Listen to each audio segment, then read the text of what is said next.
talk a lot about video today. Jenna, if you're back in the room, I'm not sure, I can't even see with the light.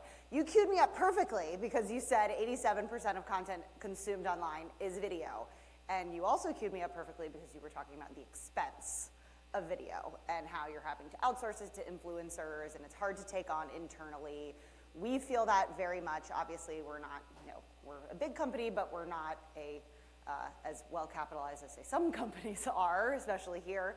And so it's a labor of love. It's very labor intensive. It's much more labor intensive than a still photo, but we know that it's incredibly impactful and incredibly valuable and absolutely vital to the marketing mix today. So Erin kind of teed me up with this, but yesterday she alluded to this. I have a confession to make. I really hate performance marketing. And when Erin asked me to be at this conference, I was like, I'm not that. I do cool stuff, and I don't do that boring stuff. And the reality is that I am a performance marketer. I just don't own being a performance marketer. I'm a brand storyteller, and that happens to sell stuff along the way. And I think that I would encourage everyone to take that mindset, because I think when you put yourself in a box of, ROAS and CPA and everything, it can get very in the weeds and very boring. But what we do as marketers is fun, and we can't forget that. And that's something that I feel very near and dear. And I said to Erin at first, I was like, why would I go to this one? I go to the brand one. And she was like, no, it applies. Just remember what you do for a living. So I've made that confession. So who am I?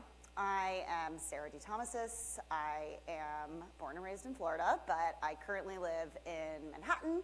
I'm the head of social at Minted, overseeing all things partnerships, organic and paid social, influencer, and display marketing is also in there just because we bring them along for the ride. I have about 15 years in social and influencer marketing, have really ridden the wave from it being not even a job description that anyone knows, where your parents say, what the hell do you do again? Instagram what? To now everybody gets it, which is great. Alex, I'm sure you had the same thing.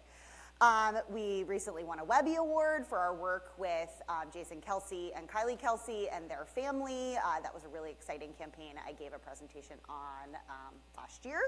I've worked in mostly brand-forward companies my whole career, the likes of Amazon, Red Bull, Neutrogena, Intel, Apple, working with iTunes. I actually launched Apple's first ever Twitter account, which was their first ever social media presence.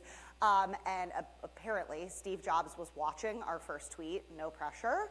I did not have a typo, so that was really exciting, but really been a part of this industry from the very beginning. And ultimately, I'm pop culture obsessed. If anyone is a Bravo watcher, you found your girl, and it's a part of what I do because I cannot make cool, interesting content online if I'm not consuming it and consuming traditional media as well. There we go. So, quick question. What is the last video that stopped your scroll? So was anyone maybe in the break, like looking at TikTok? Were you consuming, IG stories? What's something that maybe interested you that you watched today?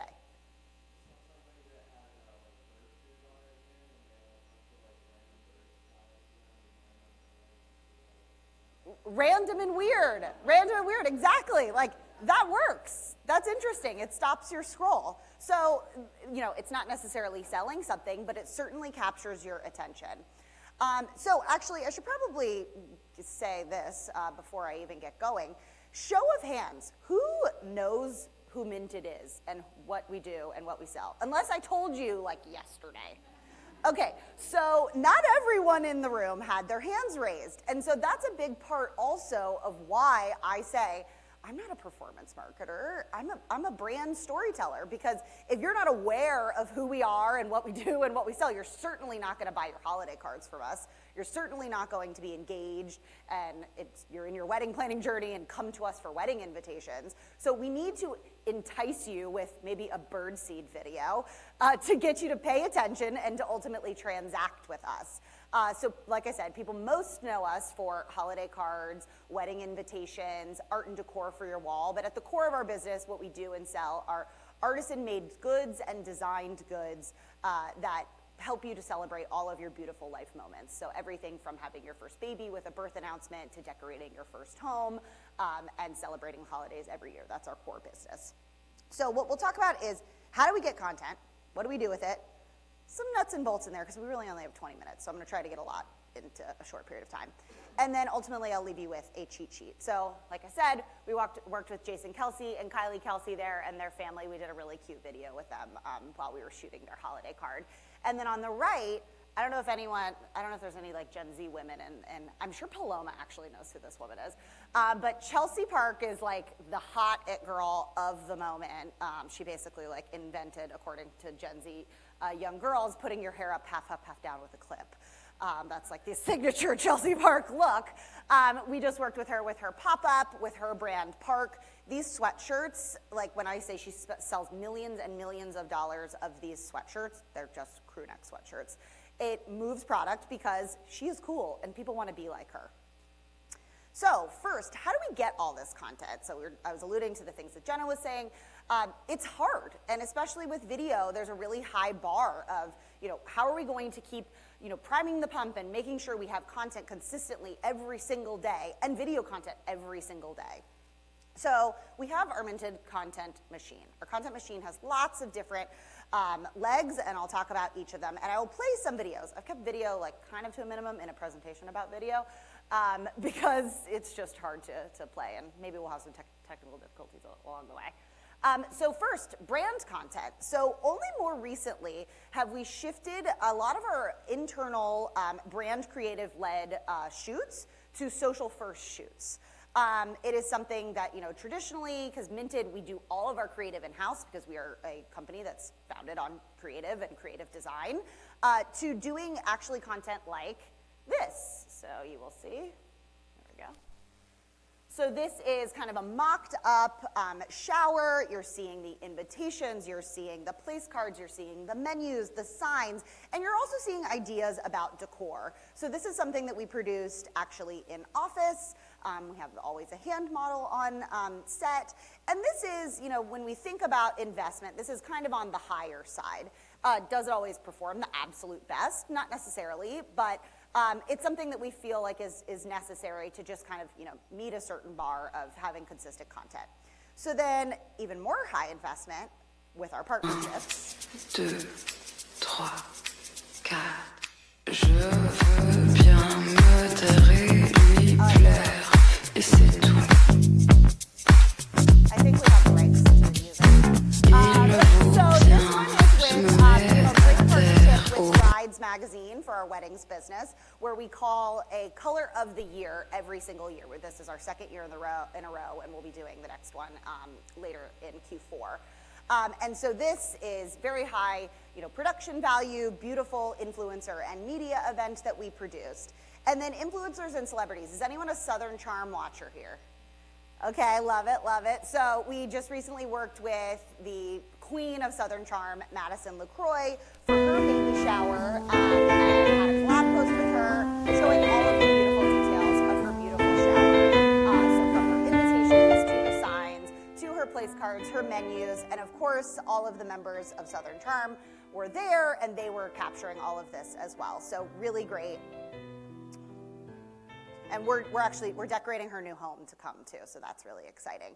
So when we talk about lower investment, we use our employees. We actually have a Gen Z council, internal. I'm an honorary Gen Zer, so I'm a member of the Gen Z council. I'm like, hey guys, I'm cool too. I'm young and hip. And they're like, okay, you're chuggy. If anyone knows what that word means. And our Gen Z council really leans in and they create content themselves as well. And that's something we want to encourage them to do. These are young people in your offices who are probably doing this on their, spare time, with their perfectly curated TikToks and social media accounts. give them the tools to actually lean in so that they can create content for you, and the cost is, very negligible. So this is one of our members of the Gen Z Council who is actually decorating her personal home in her own hallway, and all of this art and decor is from Minted and things that we sell. Now, the next one is our UGC Creator Program. That is, even though it's in the lower investment category, it's obviously not a low investment. It's certainly high investment when it comes to manpower, because it's something that we have to really put a lot of time and energy and effort in managing. We do not use a tool for this because the nuances of our products and the customization of them are it's a very high bar. So this is an engagement party with one of our UGC creators, and she's talking about, all the different details that she did. I set up little party favors for them. And then if you guys want to pause it, you can watch it at a later date. And then on the right, gifting. So this is a screenshot from a video that we did where we gifted a bunch of college students our customizable stickers for their graduation. And so they created content for us, and we use that on TikTok and in ads. There we go. So that seems like a lot of content. How do you do it all, and how do you make sure it's good? Well, I say this a lot. Perfect is the enemy of good. With video, because there are so many nuances, you're outsourcing a lot of it, and sometimes you're outsourcing it to your employees.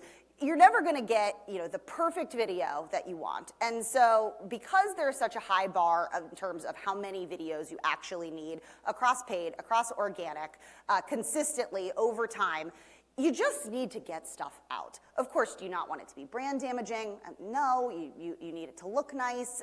It needs to be in line, have the right brand messages, and be edited in a way that you feel like is most compelling.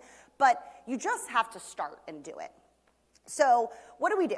We carefully and strategically select our partners and content sources. So it's not like, if someone makes a bad video that we consistently go back to them. We get them out, and we get a really good stable and team of people that we consistently go back to. We have very thoughtful and detailed briefs. So my team will say, the thing that I always say is, if there's a smoke detector that you can see in the background of someone's image or video when they're talking about their wedding invitations, I'm like, absolutely not. No fake plants, no fake leaves, no fake florals. We need real, we need not distracting, we need clean, we need up-leveled. And then tools and review processes. So as you can see here, what we have is a snapshot. This is real. This is from just the other day from my Slack, where we have an automated system using the tool Airtable. It is a very multi-layered tool, but we have all kinds of automations set up. So when my team submits content, I can go in, I can easily review it, I can provide feedback, and then we edit it. We do all of our editing too in-house. So I have a more entry-level social media team member, and she is absolutely excellent at editing video and has a really great acumen for what especially Gen Zers respond well to. And so she is using her own, acumen and creative approach and eye to edit those videos in-house. Sometimes the influencers are doing it themselves too, but sometimes it's quicker if we just get it done. So how do we use it? Where does it go? Organic social, influencer, our celebrity and organic channels. And then when we're talking about paid social, because ultimately this is about, I didn't forget, Erin, this is still about performance marketing. We still need to sell stuff. So what do? We dark post this content, and we do a lot of Spark ads. I think, Johnny, you were talking about this too. So especially on TikTok, we allow the influencer to first go live with their content. So they have gone live. We allow a certain amount of time to see how it picks up, what are we feeling like the response to that content is, and how can we then use it beyond on our channels. Or we edit it down and make it a shorter piece of content that we then dark post from the influencer's channel themselves. Something we're also starting to do more is during that same flight, we're actually testing, which I'll show you an example in a minute, a longer video that an influencer has gone live with on their own personal channel, and a shorter cut that we're dark posting from their channel. So seeing how those perform head to head has been really valuable for us. IG story ads that look very native and just like they would from an influencer, face to frame, talking to camera is incredibly effective in conversion. In-feed, dark posting, allow listing, Pinterest, and what's to come. So we've done a lot, but we still have a long way to go. YouTube Shorts is an area that we have not yet gotten into. YouTube is managed outside of my team because that's When you think of video investment, that's the highest bar of video investment. But there's no reason why we shouldn't be running this content in YouTube Shorts. So it's something that we're working on. And TV, so leveraging our influencer and social video content for TV, especially when it comes to streaming. So this example in particular is from another kind of it girl, young Gen Zer of the moment. Her name is Ella Rose, and she is doing her wedding stationery with us. She had a really cool idea where we sell most things we produce ourselves, so our stationery, our holiday cards, et cetera. But we also sell third party through our marketplace. So in weddings, that's things like wax seals or vellum overlays. I don't know how many men in the room know what vellum is. Probably not, but it's like a see-through pretty thing that you would put around your stationery to just kind of give it another bit of style and make it look nice. We sell ribbon, fake flower, or dried flowers you can sprinkle in the envelopes, all kinds of bits and bobs. So she had this really cool idea to actually print her save the date on a bar napkin. That is not something, so obviously if it's third party, it's through our marketplace, we're not making the full profit of that. But we recognize that this is the carrot that we will dangle to bring people in. Not everyone is going to be able to afford to do this highly, highly customized approach. And we're gonna bring them in with this, and maybe they'll then end up buying one of our more standard designs. So the first video, this is her on her own personal channel. There you can see her cool little.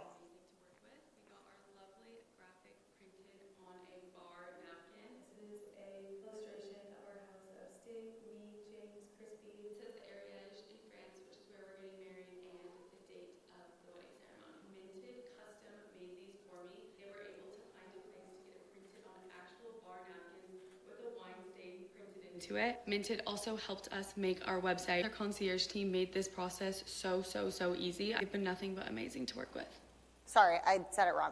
This one was the one that we ran afterwards, and now we're running these two head to head. Then the next one is much longer. So it's 1 minute and 21 seconds. The brand name, of course, when we're talking about a shorter one, edited for paid, we're saying the brand name within the first 3 seconds. We're showing the product within the first 2 seconds. Of course, there's some give and take there, but generally that's the rule of thumb that we use. But when it's on her own channel, the people are there and they're watching because they love her. And they want to see things that she's saying, and they want to interact with her, and they want to hear all of the minutia and the details of everything about the envelopes, about where the location is and that sort of thing. So we don't want to make people just get the product and get exactly what they're looking for immediately when they're on the influencer's own channel. We can make them wait for it. So in this case, it was 33 seconds. And so another thing is when we're getting this content and then we're thinking about how are we going to leverage it in paid, we're always making sure in our actual contracts to contract for a still as well. So this is something that performs incredibly well for us, especially in Instagram story ads. So we might have this shorter cut down, which was the one on the left, running in feed, say on Meta. It's running on TikTok too. But then in Instagram story ad, you might also just get the simple still that looks like a simple selfie, her showing the product, something that's enticing. So it's really about contracting for the right things. There we go. So how long should my video be? As long as it's interesting. My team asks me all the time, how long do you want this video to be? I'm editing it. I'm like, well, are you bored by watching it? Then make it shorter. Alex, I think you said this too. It's like, I manage a lot of Gen Zers who are consuming a lot of content. And I'm like, do you think this is cool? If you don't think it's cool, we'll throw it away, especially for our UGC creator program. I always say I would so much rather, light $1,000 on fire than use something that we're not proud of, that we think isn't going to resonate with our customers. And then on Pinterest. Pinterest in particular is an area that, video isn't as immediately thought of, especially when it comes to sound off, which I'll get in a minute. So you can see some examples here. This is actually from our Q1 report of what our top performing creative was on Pinterest. You'll see on the side, it says consideration. Our 2 top performing pieces of creative in the consideration set were video. And these are product romanticization videos. That's what the one on the left is. The one on the right is actually an ASMR video. It is an ASMR video, but it's sound off. So it doesn't matter that it's sound off, it's still incredibly compelling. But then when it comes to conversion, you need the stills. So when we're actually contracting, say, our UGC creators or some influencers, we're making sure that, so those ones on the left, we call those product romanticization videos. We're also contracting for still flat lays of those same suites to make sure that we can use it for things that would be considered more conversion focused. This suite, this yellow one right here, or really kind of goldenrod, we would say, that is one of our top converters from Q1 on Pinterest. We also have a video version of that too. So we're creating that, recency, and we're making sure that we have repeated across different Meta, Pinterest, TikTok, et cetera, repeated seeing the same content so that it's going to, especially for someone in the wedding industry, they're thinking about, I'm in the process of wedding planning, I'm not ready to commit, I'm asking my fiance, I'm asking my mom, I'm asking my best friend. We need to make sure we're hitting them with the same thing so that they can be reminded what they love. So, some nuts and bolts. Vibes sell too. Does anyone follow Jacquemus here? It's a really cool fashion brand. They're great. Alexis Bitar is incredible. If you really want to go down the rabbit hole, they have almost like it's like a TV show that you can watch that's absolutely hilarious. It's a jewelry brand that's based in New York. They do this beautiful narrative storytelling, high production value. And that is a brand that I always kind of, strive to be like and want to create content like. Of course, that costs a lot of money. But it's creating a vibe, and it's really creating a brand. And I'm going to think about Jacquemus when I'm, going on a trip to the south of France of the type of clothing that I want to buy. And like I said at the beginning, we worked with Chelsea Park of Park. We can sell vibe in our own way too, vibes that we can afford. So being a part of her pop-up. Something that I also want to consider and encourage everyone else to consider when you're thinking about video nowadays, especially when it comes to Instagram as a channel and also TikTok, is that carousels, so when you're swiping, you'll see this one was a carousel, set to music are videos too. Consumers' brains are going to think, if they're listening to video, if they do have their sound on, and they're swiping, they're almost creating their own video. And so the concept and the definition of video is changing so much. And we're actually seeing on TikTok in particular, across organic and paid, carousels, which are very, very low lift when you actually compare it to video, are very, very effective, and they convert very well. Sound off, 85% obviously of social videos are viewed with the sound off. So if you watch this influencer who's doing her save the date reveal, if you're watching her mouth, your brain is probably saying, oh, I really wonder what she's saying. I wonder what she's talking about her wedding. Is she describing this envelope? And your brain is trying to process and put together the pieces. I love this one, the McGurk effect. So that is, your brain is going to be paying more attention because you're trying to take these visual cues and process them in an auditory manner. You need to have captions. So this one you can see, we still have captions on the bottom. And usually when people are viewing TikTok, they do have sound on, but that's not always the case. Plenty of people are, especially Gen Zers, are in the back of their classrooms, in their lecture halls, and they're scrolling on TikTok too. But you do still need captions, and you need captions on Instagram. That's something that, especially in the Instagram brand space, that we've kind of had to get over because it felt like, oh, we're making the video ugly by putting captions on it, but we have to get over that. We need to make it most usable. So some other nuts and bolts. So first, you assess your needs for both organic and paid. Like I said, not everyone in this room raised their hand knowing who Mint It is and what we do. We have to drive awareness through cool, interesting, and compelling content, and then figure out how to leverage it in paid to convert. We identify the content source and plan. We consider, this is a term I'm trying to coin, so if anyone wants to take it on, just feel free. Rights and flights. So the first example that you see that video right there, did anyone see this woman, Jazz? She just got married like last week. it's not exactly a demographic. If you're, a young Gen Z woman, you probably did see Jazz getting married because it was absolutely everywhere. She had, content planned for every moment in real time on her wedding day. Of course, she was assisted by her assistant and planned very well. But what we did is we made sure that our rights had a flight for using her content as an ad during the time that we know she's going live with her actual wedding. So this content that we had with her was talking about her save the dates, and it was old, obviously, because her wedding was just this last week, but we activated it during the time when people are most going to be interested about her wedding, which is when she's pumping out all of this content.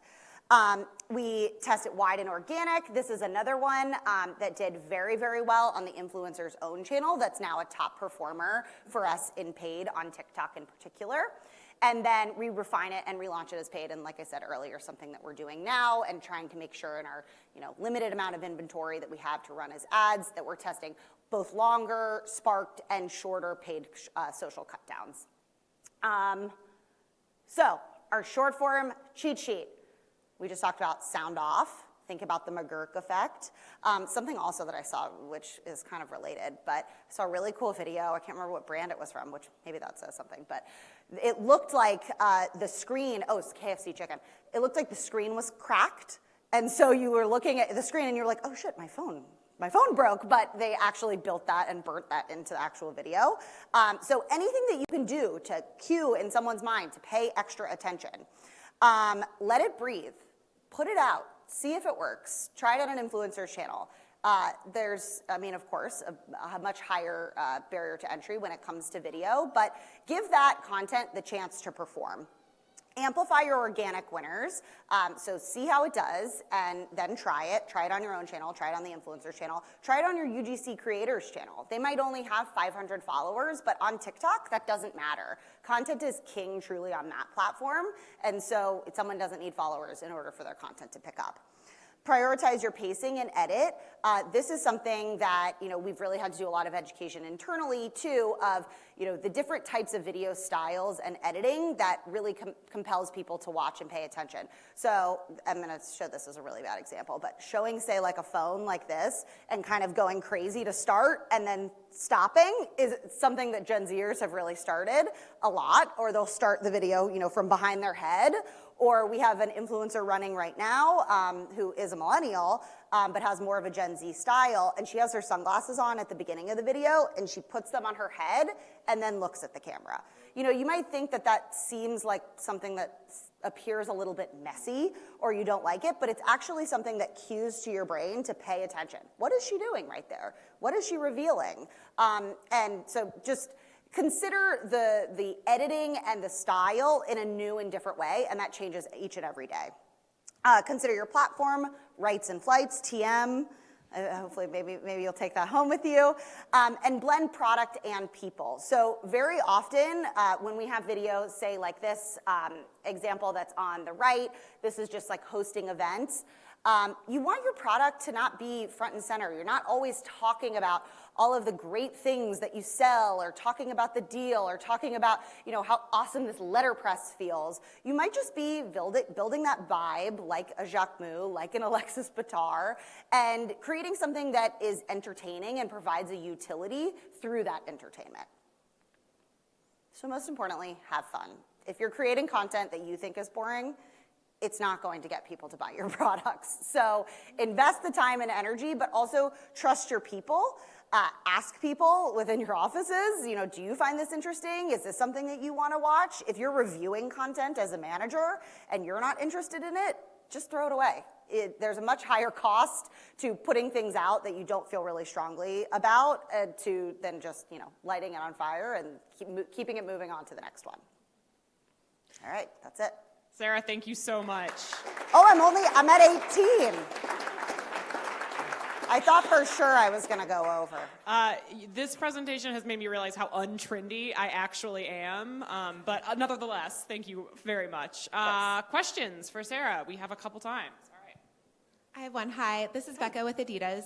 I'm curious about music rights in your content, and you're making the same face that I'm making all the time. We are trying to run more and more video, but getting music rights to music that is interesting and like stopping the scroll is extremely cost prohibitive. So how are you managing that, or are you? Yeah, it's horrible. So I came from Amazon Music. I was the global head of social there before. And crazy enough, like we couldn't even use the music. I'm like, how do we market music if we can't use music? That's crazy. The one time we could is when we had this big Prime Day show. So every single time I go to, and I'm sure y'all feel the same way, we go to TikTok and go to the conferences of the people in our vertical, and every single brand that gets up there and they're killing it are technically breaking the law. Every single one. Every single one. And it is so frustrating. And TikTok themselves will say, oh, use the trending sounds. Just use the trending sounds. And I'm like, I can't use the trending sounds because it's illegal. And I don't want to get sued. So it's a very annoying gray area that we are constantly up against.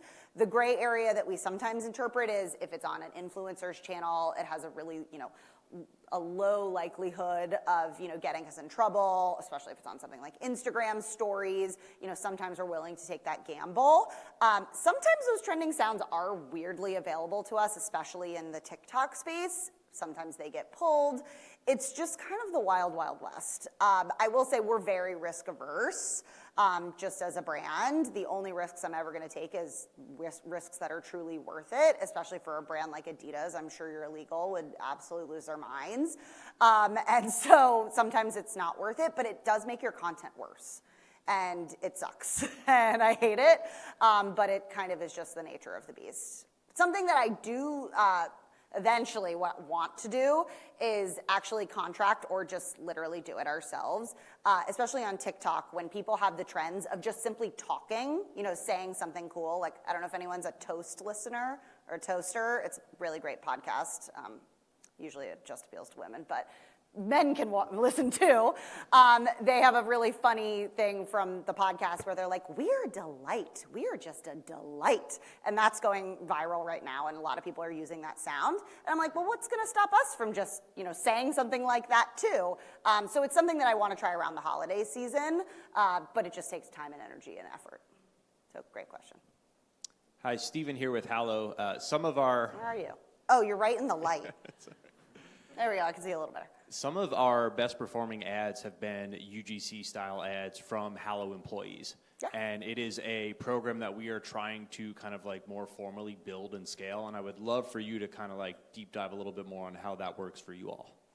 Yeah, so our UGC Creator Program, it sits outside of our employees, and so that's our stable of people. They're photographers that, are just very skilled with video and photo. They're, young people who are just very scrappy in creating content online.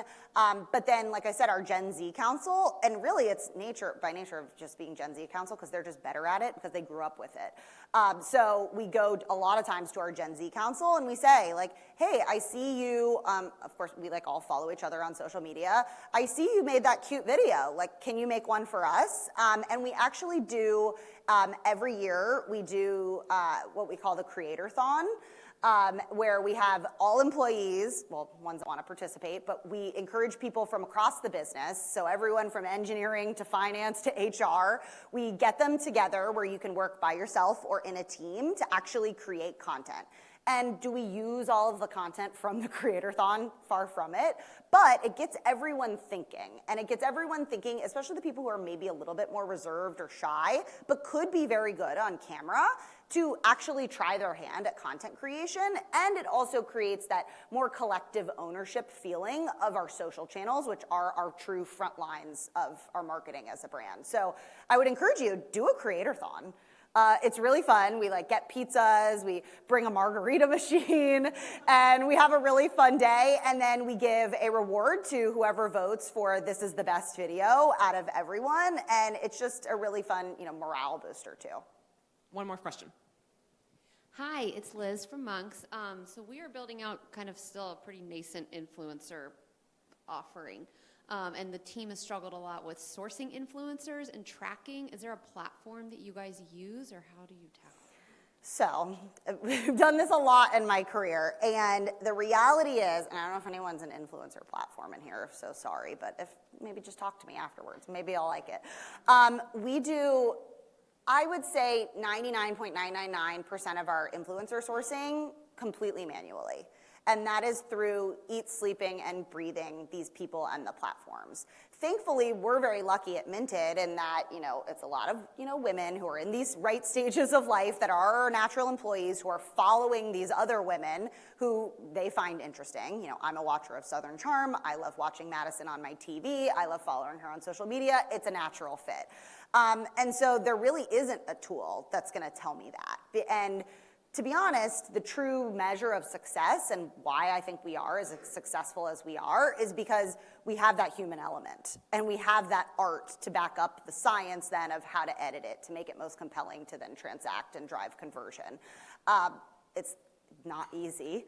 It requires a massive amount of work and nuance and understanding and time spent on our screen time on our cell phones, but it does pay off. When it comes to measurement, we do use tools. I'll get you the list of the ones that we use, but none of them are perfect. And a lot of times it's really a manual Google spreadsheet of tracking also organic mentions, because a lot of times we're building these relationships with these influencers that are doing things for us outside of their contracted deliverables.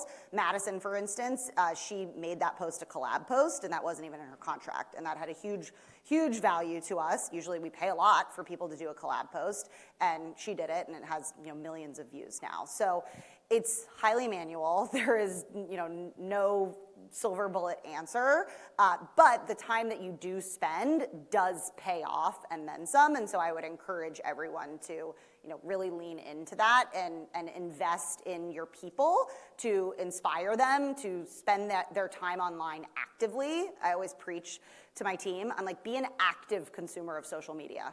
You're not mindlessly scrolling, you're actively saying, is this content interesting? What is cueing the interest in my brain, and why do I like this person?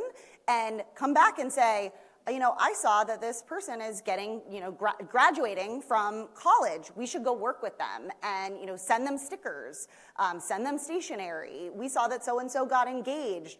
Let's send them, this product, or, obviously work with them in a more contracted manner. But it's very nuanced and it's very manual. But the juice is worth the squeeze. Sarah, thank you so much for that.